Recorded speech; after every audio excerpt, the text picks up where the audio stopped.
Hello children, how are you all? Hope you are fine and good. I am your teacher Dakshayani, handling biology from Bharadasnath Metric Higher Secondary School, Arakonam.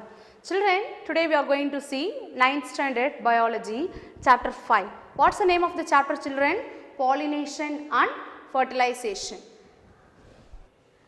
So, in the previous session, I have given you one picture, right? I asked you to identify what is the speciality of this flower. Okay, did you find it children? Now I will tell you the name of this flower is Gloriosa superba. Gloriosa superba. So, it is a state flower of Tamil Nadu. The one speciality in this flower is it is a state flower of Tamil Nadu.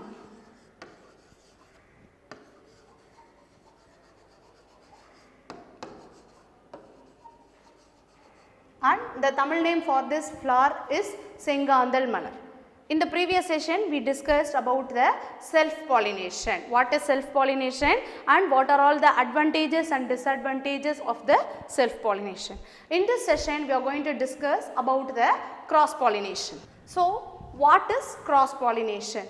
So, if the anthers of one flower are transferred to the stigma of the another flower, such type of pollination we say it as a cross pollination. In the self pollination we studied in the same flower the anthers are transferred to the stigma, but in the cross pollination it involves two flowers and the anthers of this plant are transferred to the stigma of the next flower. So, like this the cross pollination takes place. From this the 2 mark question is asked children, what is cross pollination? The transfer of pollen grains from one flower to the stigma of the another flower, we say it as a cross pollination. So, due to this cross pollination what happens? Yes, the next generation gets some new characters. And this results in variation. And new characters means it results in variation. So, such type of variation is not seen in the self pollination. Self pollination we studied a disadvantage that no variation is seen. The main advantage of this cross pollination is the offspring, the next generation exhibit variations. So, now we are going to discuss what are all the factors that enhance the cross pollination. So, adaptations for cross pollination. So, what is the first point?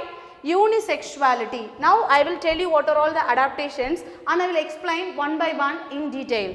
Unisexuality, self-sterility, dichogamy, hercogamy and heterostyle. So, these are all the adaptations. Now, let us discuss one by one. First one is the unisexuality. What do you mean by when you call a flower as unisexual children?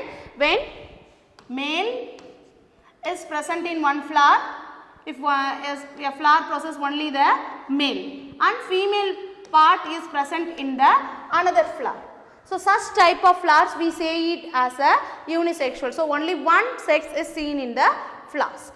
The opposite of unisexual is bisexual. Both the androecium and gynoecium we can see in the same flower. So, unisexuality we can see in some plants. For example, if you take a maize plant, you can see what is this children? It is a male part, right? From here only the anthers are produced. We say it as a tassel.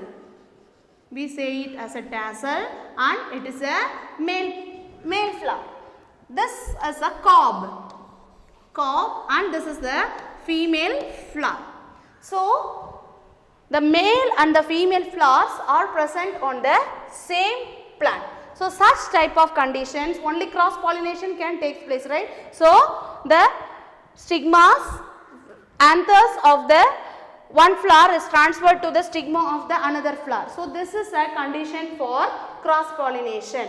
So, now let us see some other example for unisexuality. Another example is papaya. What is the image, children? It is a papaya. In papaya and in palm, this panemaram, you can see the male and the female plant in the different plants. For example, this is a male plant of papaya. It is a male plant. Example of unisexuality is papaya and palm. Panemaram also we can see two different types. One produces the fruits which we eat and another produces the anthers. So papaya, it is a male plant and this is the image of the female plant.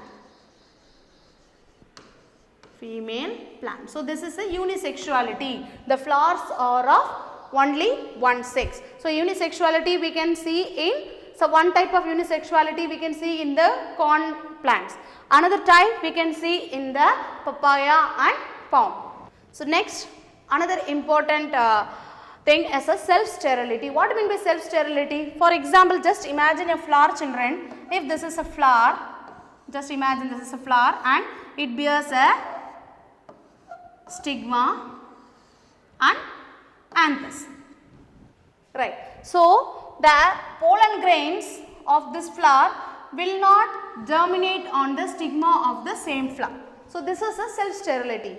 The pollen grains of the flower will not germinate on the stigma of the same flower. So what is the thing behind it? So it has to reach the another stigma. It has to reach the stigma of the another flower only. For the best example is ray floret. For example, if you take a sunflower possesses two types of florets. For example, on the margins you can see the ray florets and inside this you can see the disc florets.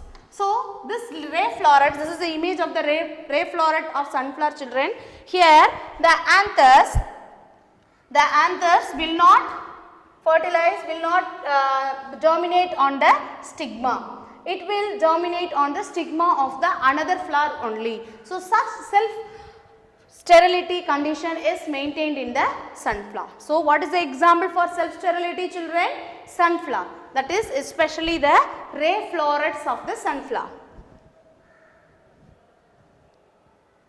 Next, about the dichogamy. What is dichogamy? Dichogamy we can see in the case of bisexual flowers. What do you mean by bisexual flowers? If male and female are present in the same plant or present in the same flower, we say it as a bisexual plant. So in dichogamy we are going to study about the two types. You can ask, ma'am, if the male and the female are present on the same plant, self-fertilization is possible, right? But it is arranged in such a way that self-pollination is not at all possible and only the cross-pollination is possible. So first type of the dichogamy is, first type is a protogyny. What do you mean by proto? Proto means first.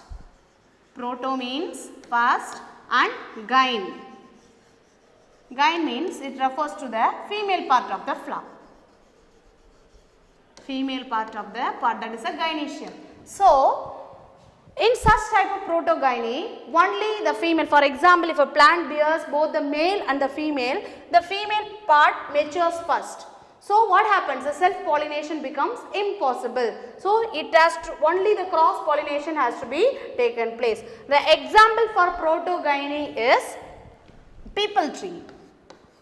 Peepal, what is peepal, children?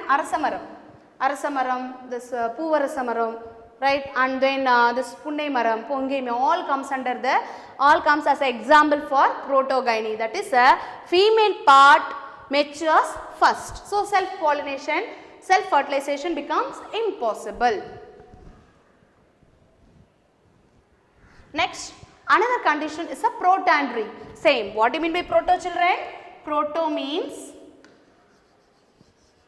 first. Proto means first and andros. Andros means male. So in such type of protandry condition, only the males develops first. So what happens if the pollen grains mature first? Automatically it will be transferred to the stigma of the another flower in which the protogyny is taking place. So this is the factor which enables the cross pollination. The example for the protandry is sunflower. Example for protandry is sunflower and salvia. And salvia. These two are the examples of protandry.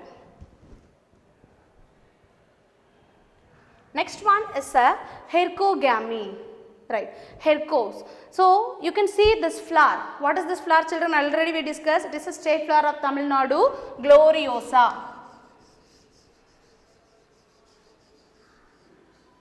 Gloriosa. So you just see the arrangement, children. The anthers and the male and the female part are arranged in such a way that the self pollination is not at all possible. For example, just look into this. This is the androecium, right? Filament and the anther.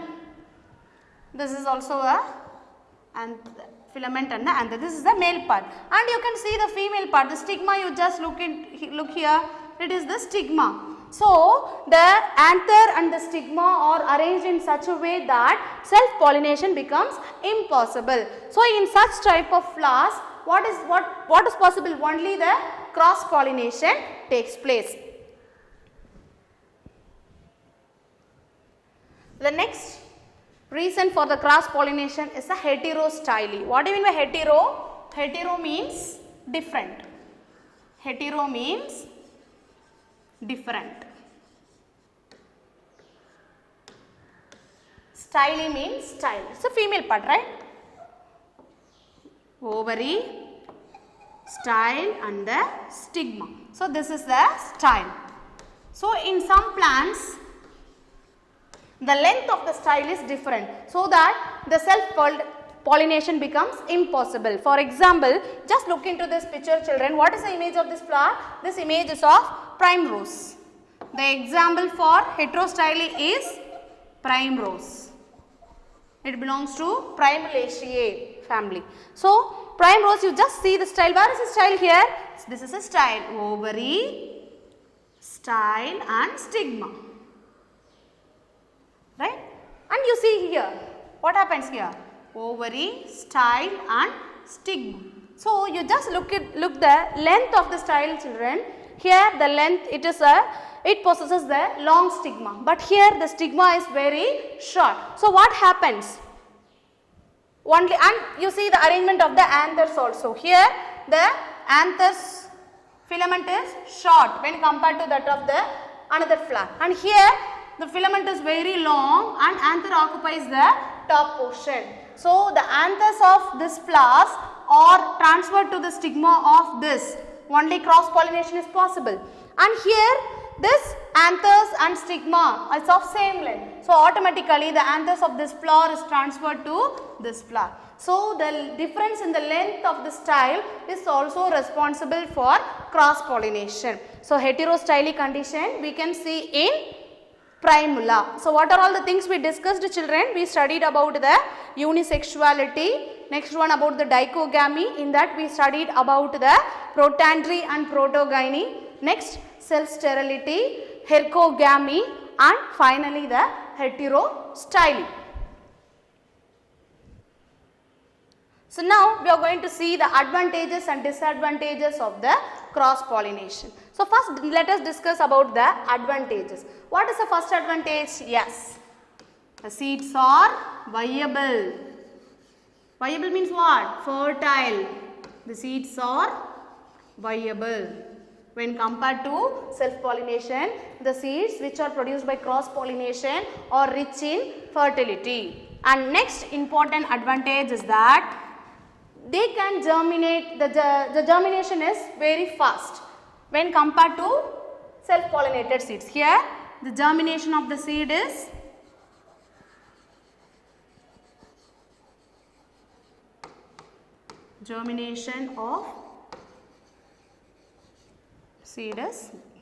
fast. And another one important advantage is that what is seen here? Variation is seen. Yes, due to the cross pollination, two parents are involved, right? So different characters are transferred to the next generation. So variation is seen. So these are all the advantages of the cross pollination. And now let us discuss about the disadvantages. What is the disadvantage here? Yes, so cross pollination, it should depend on the other agents. For example, it should depend on the wind, water, or some insects or the birds. So it should depend on agents. It should depend on the agents. So another one important disadvantage is that since the pollen grains are transferred through some birds or insects, the pollen gets wasted. Pollens gets wasted. Pollens gets wasted. And another one disadvantage is that the flowers should possess good odor. That is, it should be, the flowers must be scented. It should be very attractive. Should be very attractive, and it must possess the nectar. Then only the insects or birds will visit the flowers. While it extracting the nectar only, it will transfer the pollen grain. So these are all the disadvantages of cross pollination.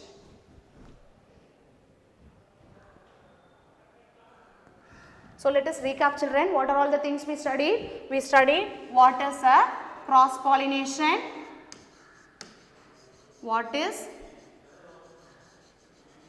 cross pollination, and what are all the factors responsible for cross pollination. And next we studied about the advantages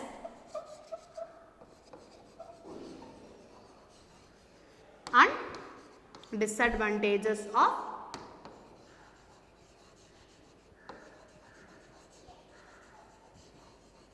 cross pollination. So children, with this session comes to an end. So far we have discussed about the cross pollination, and in the description we have attached the study material, assessment and question bank for this lesson. Thank you children. Have a nice day.